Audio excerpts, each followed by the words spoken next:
Bueno, vicegobernador, gracias por venir. Por favor. Le agradezco muchísimo. Muchas gracias. Primero, no estuvo en el anuncio de los otros días del sábado cuando el gobernador hacía anuncios que tenían que ver con la seguridad, la emergencia de seguridad. ¿Por qué no fue? Habitualmente yo no participo de las reuniones de gabinete, ni tampoco de ese tipo de anuncios. Por supuesto que el día viernes me había comunicado con el gobernador, el día sábado antes del anuncio volví a hablar con el gobernador, me llamó Daniel, me comentó los títulos generales de ese anuncio. Yo formalmente soy vicegobernador, el ejecutivo es indelegable, es del gobernador. Entonces, mi rol es como presidente del Senado. ¿Pero usted acompaña como vicegobernador? Yo acompaño siempre, porque todos los proyectos que el Ejecutivo ha enviado a la legislatura han sido aprobados en tiempo y forma. También hemos hecho una serie de propuestas que al principio fue absolutamente mal interpretada, porque no había un perfil de Senado y de vicegobernador que propusiese proyectos al Ejecutivo. Es una legislatura con una vocación ejecutiva muy fuerte, de acompañar, sobre todo con trazos a mediano y a largo plazo. Entonces, al principio, cuando proponíamos en materia de seguridad y de justicia un abanico de leyes, como policía judicial, o autonomía de la defensa, o jury de enjuiciamiento, o ética pública, información pública, o juicio por jurados, lo proponíamos en el debate y hacíamos los foros para consolidar esos asuntos y esos temas de gestión. La interpretación clásica era, quieren la cabeza del ministro, o quieren desgastar al gobernador. Todo lo contrario. Sí, que usted era el comisario político de la Casa Rosada en la provincia de Buenos Aires. Pero esa acusación es falsa, o es una acusación sobre un crimen que no se cometía. Okay. Entonces nosotros dejamos que esa descalificación camine, pero en absoluto Usted dijo ayer que fue una instalación mediática de Scioli la presentación. Mira, por suerte funciona el blog en donde está lo que yo digo, no lo que dicen que yo digo. Entonces, desde hace 48 horas está este documento de propuestas y de reflexión, están instalados en el blog. Yo digo que hay una escalada mediática que muchas veces los candidatos van atrás de esa escalada mediática. En ningún momento me refiero al gobernador. El gobernador está respondiendo con una serie de medidas que anunció el sábado, que tienen que ver con un síntoma y una señal preocupante, alarmante. Es la fiebre de un conflicto. Es el reclamo de la gente. La gente tiene esa sensación, sí. La gente y a veces las operaciones mediáticas, que son muy importantes. Digamos, yo no digo, nadie puede decir que estemos en Disneylandia y que no haya inseguridad. Por supuesto que hay inseguridad, que esta banda la han encontrado. Hay inseguridad en distintos lugares del mundo, y en la Argentina, y en la ciudad de Buenos Aires, y en la provincia de Buenos Aires, en el Gran Buenos Aires, es altamente preocupante. Lo que digo que sí hay una vocación, muchas veces nosotros lo vemos, aparece un hecho internacional y se terminan los robos, porque hay una producción que cubre, se terminan los robos en los medios, no en la sociedad. Ahora, de repente, aparece el avión mañana y se terminaron los robos, los delitos en las viviendas de la provincia. Deja de aparecer el avión y vuelven los robos. Siempre estuvieron los robos, pero digo que la instalación mediática muchas veces hace que algunos políticos, sobre todo de la oposición, vayan atrás de... Por eso, entonces no es importante lo que aparece en la tele, sino lo que le pasa a la gente todos los días. Pero eso es lo que se trabaja todos los días. La gente la siguen afanando todos los días, independientemente si aparece en la tele o no. No, por supuesto, pero la acción institucional es todos los días. Muchas veces, y sobre todo en los discursos de la oposición, van atrás de la instalación mediática. Encuentran entonces ese nicho comunicacional o ese continente comunicacional y aparecen con propuestas de distinto tenor.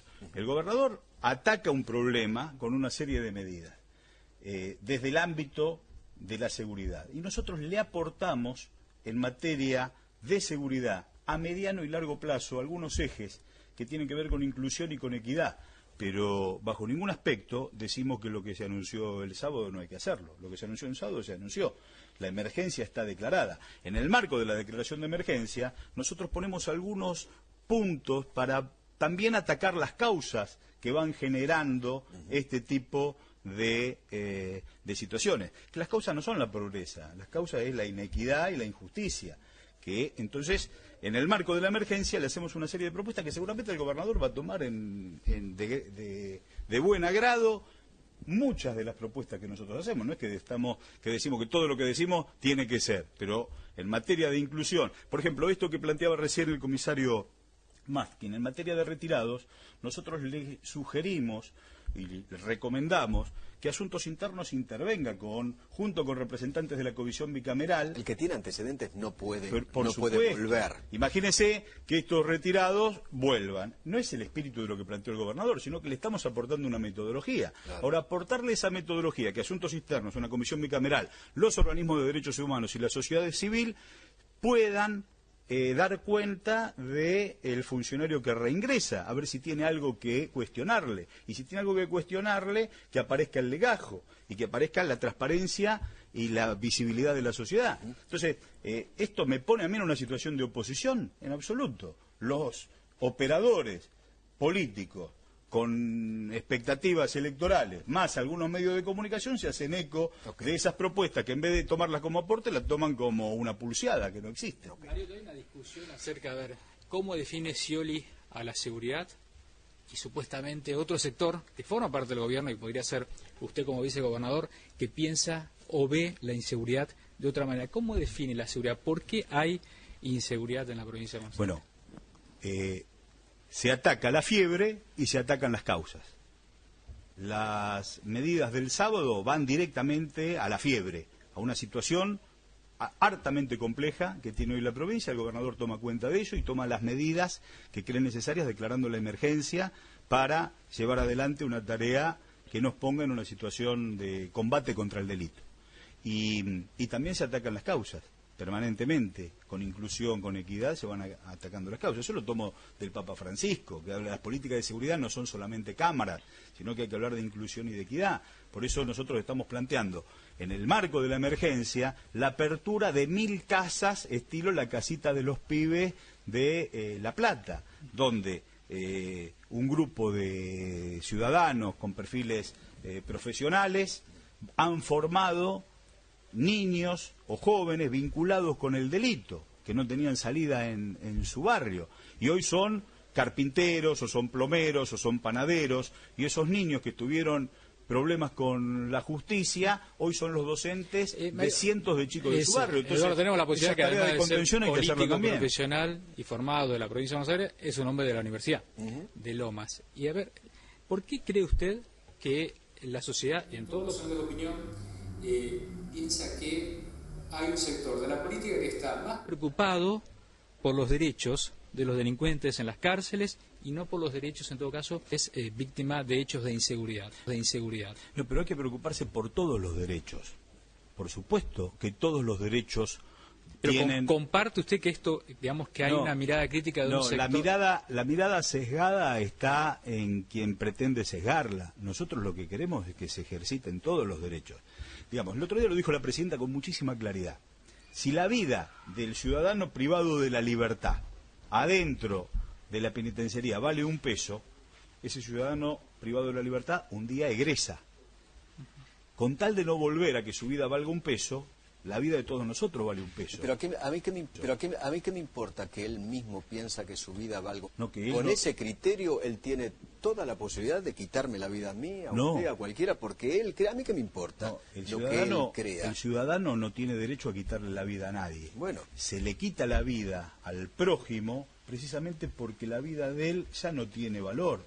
Entonces, si nosotros volvemos al precepto constitucional de cárceles sanas y limpias para la prevención y no para el castigo, la vida de ese ciudadano que está pagando la transgresión a la ley y haber efectuado un delito, no vale $1, no puede valer $1 en ninguna instancia, ni a un privado de la libertad, porque eso es un problema para el resto de la sociedad. Si no lo quieren mirar desde la óptica de los derechos humanos, miremoslo desde la óptica del ciudadano. Miremoslo desde la óptica de los derechos humanos de las víctimas. Por supuesto, miremoslo desde ahí. Pero desde ahí es que la vida del ciudadano privado de la libertad no puede valer los derechos humanos del delincuente valen más que el derecho humano de la víctima. Valen lo mismo. A menos que haya cambiado. No, valen lo mismo. Pero ¿sabés qué pasa, Eduardo? Te digo con honestidad, yo fui a las penitenciarías, quise ir, y entré golpeando la puerta sin anunciarme, no quería que me hagan un tour.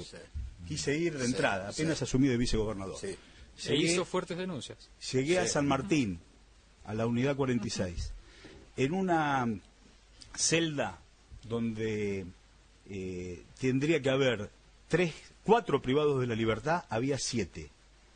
Donde había 7 había 3 colchones, con un litro de agua por día y con 23 horas y media bajo la sombra. Veían media hora por día la luz del sol. Una barbaridad. Esa situación de degradación provoca el huevo de la serpiente.